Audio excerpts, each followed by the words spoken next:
L'actualité locale et régionale en continu. Grand Lille TV, toute info. Bonjour à toutes et à tous et bienvenue sur Grand Lille TV pour cette nouvelle édition du journal de la rédaction. Aujourd'hui, vendredi 19 août, la météo reste assez mitigée dans l'ensemble. Encore beaucoup de nuages et de perturbations aujourd'hui, peut-être quelques averses localisées. Les températures en tout cas continuent de baisser. 22 à 23 degrés de prévu pour cet après-midi. Les prévisions complètes de Météo Service bien sûr après ce journal. On démarre d'abord cette édition avec le projet de ligne très haute tension entre Avelin et Gavrelle au sud de Lille. Le résultat de l'enquête public réalisé entre avril et mai dernier vient d'être publié récemment et l'avis est favorable. Le tribunal administratif avait nommé des enquêteurs pour rencontrer les habitants, les élus de la région et RTE. Les riverains restent pour la plupart opposés à ce projet de ligne électrique de 400 000 volts, mais cet avis positif semble valider définitivement la construction de la ligne. La commission a tout de même émis quelques réserves que s'est engagée par ailleurs à respecter RTE, à savoir des câbles plus hauts à 11 mètres du sol au lieu des 8 mètres prévus. RTE devra en outre racheter les habitations proches des pylônes pour ceux qui le souhaitent, mais c'est l'État qui définira ce périmètre de proximité. Aujourd'hui, 27 maisons sont à 100 mètres de la ligne, 250 à moins de 250 mètres. Une indemnité pourrait également être versée à certains habitants pour préjudice visuel. La prochaine étape du projet, c'est la déclaration d'utilité publique attendue pour fin 2016 et délivrée par l'État. Les précisions du directeur des Hauts-de-France des projets RTE, Laurent Cantal-Lampin, au micro de Clotilde Leguévac. Il y a effectivement des recommandations qui ont été émises. Que suivra RTE ? RTE s'est engagé à les suivre. Il y a également certaines réserves qui sont du ressort de l'État et que nous suivrons si l'État le décide. Il y a eu le souhait que RTE puisse racheter les maisons qui sont les plus proches de la ligne pour les habitants qui le souhaiteraient. Donc ça, c'est une première remarque qui a été faite par la commission. Une deuxième consiste à proposer à ceux qui le souhaiteront d'avoir un suivi médical parce que certaines personnes connaissant peu l'électricité s'inquiètent pour leur santé. Donc la commission a proposé que l'État puisse mettre en place un tel suivi.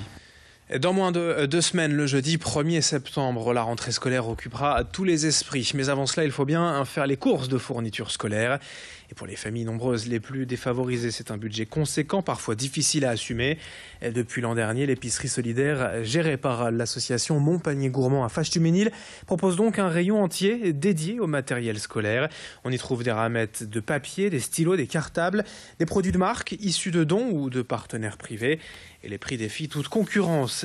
Ces jours-ci, il y a donc du monde et l'affluence devrait encore progresser à l'approche de la rentrée.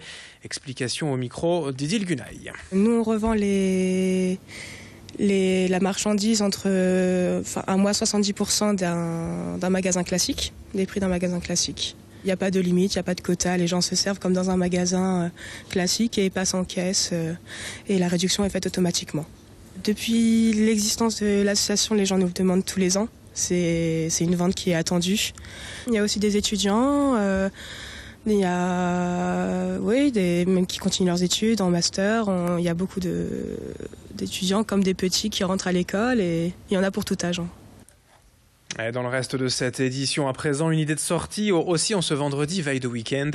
La manufacture de Roubaix, le musée de la mémoire et de la création textile, accueille actuellement l'exposition Œuvrer pour le jeu, signée Erika Vory. Cette artiste plasticienne diplômée de l'ESAT de Roubaix a imaginé une expo interactive où le visiteur participe entièrement par le biais d'expérimentations, de manipulations et de jeux tactiles. La réflexion de l'artiste s'articule d'ailleurs autour du motif, mais aussi des rituels et de la cabane. L'expo se veut ainsi intergénérationnelle sur le thème du partage et de la découverte, car il s'agit, selon l'artiste, de revisiter les motifs dans le domaine du textile à travers les siècles et les cultures. Et c'est jusqu'au 28 août à la Manufacture de Roubaix. L'entrée est gratuite. Présentation au micro d'Idil Gunaï. On peut également expérimenter, essayer de comprendre pourquoi ça ne marche pas, parce qu'il y a une réaction en chaîne, essayer de voir comment on peut la faire fonctionner petit à petit et en tatillonnant, comprendre le fonctionnement. On a le bar à broder où là l'idée c'est de broder sur des animaux qui au départ étaient vierges et donc chacun vient broder et petit à petit il y a un motif collectif, une écriture collaborative qui se fait et ça c'est un premier lieu de ce travail. Après je vais dépecer parce que c'est sur des animaux, je vais dépecer ces animaux, les mettre à plat comme des peaux de bêtes et ça deviendra un autre travail avec tout ce motif collaboratif en fait. Et puis on termine cette édition avec le football et le LOSC de retour au stade Pierre-Mauroy demain soir pour la deuxième journée du championnat de France de Ligue 1. Les Dogs accueillent Dijon, une équipe promue de Ligue 2, mais attention car c'était déjà le cas de Metz la semaine dernière avec le résultat cloncé, une défaite lilloise en Lorraine, 3-2. Pour le moment, le début de saison lillois peut être qualifié de raté avec l'élimination en Ligue Europa et donc cette première défaite en championnat. Pour commencer, les Dogs se doivent de réagir cette fois pour leur première devant leur public. Marco Baccia, Junior Tallo, Mounir Obadi, Sofiane Bouffal et Ronny Lopez sont indisponibles pour ce match. La nouvelle recrue Nicolas Depréville est quant à lui opérationnel. Présentation de la rencontre avec le milieu de terrain un lillois. On l'écoute. C'est jamais évident, moi j'ai connu ça. À Dijon, je suis monté avec Dijon, j'ai connu ça. On sait que ces équipes-là sont très agressives. Elles sont très agressives d'entrée de jeu, parce que la Ligue 2, c'est un jeu plus costaud que la Ligue 1, c'est moins technique. Donc elles arrivent là avec plein de jus, plein de fierté d'être montées aussi, parce que Dijon, c'est que la deuxième fois qu'ils montent.